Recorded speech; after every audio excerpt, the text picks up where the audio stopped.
ગોકુળ ગામમાં એક ઊંડો ધરા હતો, જ્યાં એક ભયાનક નાગ કાળિયો તેના પરિવાર સાથે રહેતો હતો. તેનું ઝેર એટલું ભયાનક હતું કે ધરાનું પાણી પણ ઝેરી બની ગયું હતું અને કોઈ પણ તેની નજીક જવાની હિંમત કરતું ન હતું. એક દિવસ કાનજી નામનો એક નટખટ છોકરો ગોપ બાળકો સાથે રમતો રમતો ધરા પાસે પહોંચ્યો. તેણે જોયું કે કાળિયો નાગના ઝેરથી ગોકુળના લોકોને ખૂબ તકલીફ પડી રહી હતી. કાનજીએ નક્કી કર્યું કે તે કાળિયો નાગને પાઠ ભણાવશે. કાનજી ધરામાં કૂદી પડ્યો અને સીધો કાળિયો નાગના નિવાસસ્થાને પહોંચ્યો. તેણે નાગણોને વિનંતી કરી કે તેઓ તેમના સ્વામીને જગાડે. નાગણો ગભરાઈ ગઈ, પણ કાનજીની દ્રઢતા જોઈને તેમણે ધીમેથી કાળિયો નાગને જગાડ્યો. નાથ ઉઠો, બારણે કોઈ બાળક આવ્યો છે ને તમારું શીશ માંગી રહ્યો છે. આ સાંભળી કાળિયો નાગ ચંચેડાયો. તેણે જોરથી ફેણ પછાડી કહ્યું, કોણ છે એ બે માથાનો?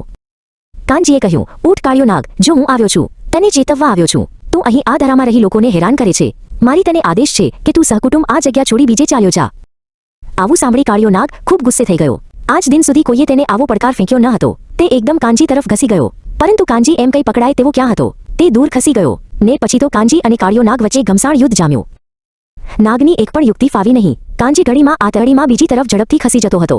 નાગણો દૂર ઊભી આ તમાશો જોઈ રહી હતી. તેમને લાગ્યું કે આ બાળક સાધારણ બાળક નથી. કાળિયો નાગને તે આજે બોધપાઠ જરૂર શીખવશે. કૃષ્ણએ તેના પર કબજો કરી લીધો. કાળિયો નાગે છૂટવા ઘણા ધમ પછાડા કર્યા, પરંતુ તે છૂટી ન શક્યો. છેવટે તે થાકી ગયો ને હારીને કાનજીને શરણે ગયો. તે કરગરી પડ્યો. કાળિયો કહે, તમે કોઈ સાધારણ બાળક લાગતા નથી. હે પ્રભુ, તમને હું ઓળખી ન શક્યો. મને માફ કરી દો. સર્વે નાગણો પણ બે હાથ જોડી કાનજીને કરગરી પડીને કહેવા લાગી, હે પ્રભુ, અમારા સ્વામીને છોડી દો. અમે તમને ઓળખી ન શક્યા. કાનજીએ આદેશ આપતા કહ્યું, હે કાળિયો નાગ, આ ધરો છોડી તું સહકુટુંબ બીજે ચાલ્યો જા. તારાથી ગોકુળના લોકો ત્રાસી ગયા છે, તેથી હું તને શિક્ષા કરવા અહીં આવ્યો છું.